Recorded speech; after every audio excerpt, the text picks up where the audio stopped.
ang United States of America, USA, ay nagdeklara po ng gera. Ba? Nagdeklara ng gera. Ang dami ng kagera ng US, ha? Alam mo kung sinong kagera ngayon ng US? Sino ang kagera nila? Ang mismong ICC. Nako, pulbus yan. Ay, Durog yung ICC na yan. Hindi lang basta ICC dyan. Oho. Lahat ng kaibigan ng ICC ay kalabanan ng Amerika. Ayan o si Donald Trump. Oh. Nako po. Parang galit nga si Trump. Sabi nga dito, as we speak, the ICC and its friends are waging a war against our country. Nako, ang dami pa naman kaibigan sa Pilipinas yan. Naku po! Gusto mo magbanggit ako ng pangalan. Isumbong mo kay Trump. President Trump, kilala. Nako! Magpapadala po kami listahan. Okay. Unahin nyo na. Oo. Sige. Total ang Amerika. Baka sila ngayon ang ipakulong ni Trump. Ganun ba ibig sabihin? Ganun ang gagawin. Kasi yung ICC, pinakulong si Duterte sa dahig Subukan lang nila. Ha? Yan. Sige. Pagka nabalitaan ng Amerika na kayo'y nakikipagtulungan in any way sa ICC, sa anumang kaparaanan, ha? Sa anumang kaparaanan. Yari kayo.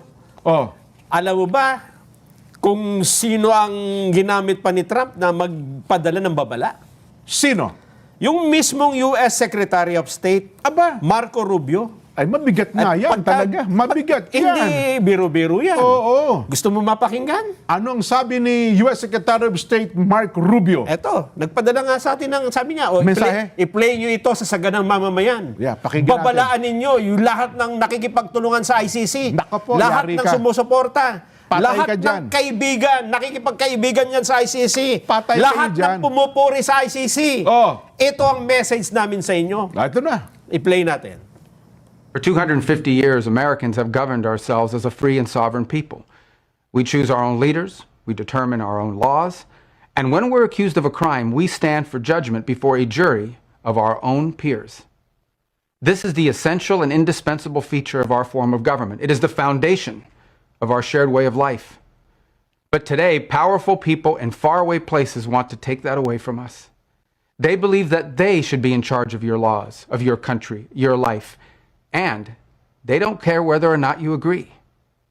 Halfway across the world, there's an institution that calls itself the International Criminal Court. Maybe you've heard of it, maybe you haven't. But chances are you don't know the names of its judges, of its prosecutors, or its president. And you shouldn't have to. But as we speak, the ICC and its friends are waging a war against our country, not with bullets or missiles, but with statutes and compacts and the force of so-called international law.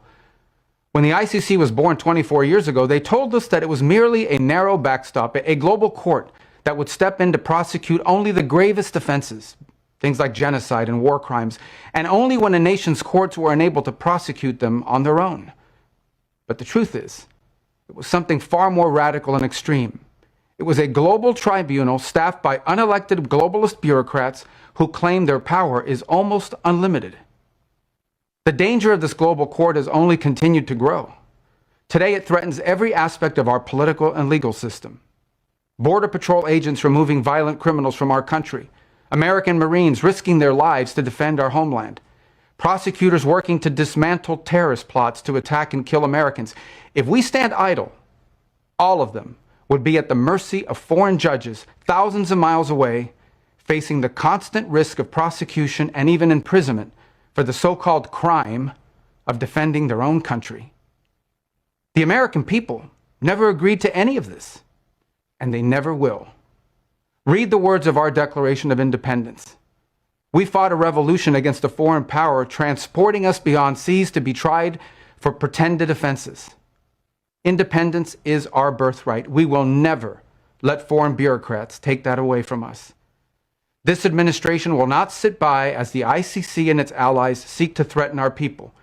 If they believe they can deprive us of our sovereignty, we will teach them the full meaning of American resolve.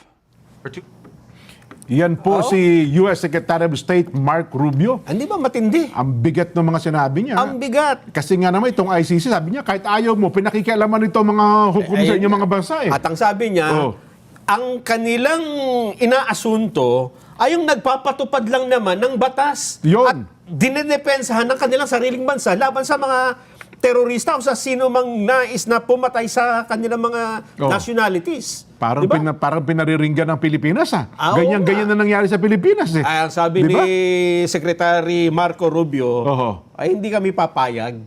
Hindi kami papayag na yung aming mamamayan, dadalhin nyo dyan sa malayong lugar, miles away, at huhusgahan ang hindi naman sinasang-ayunan ng lahat ng mga Amerikano.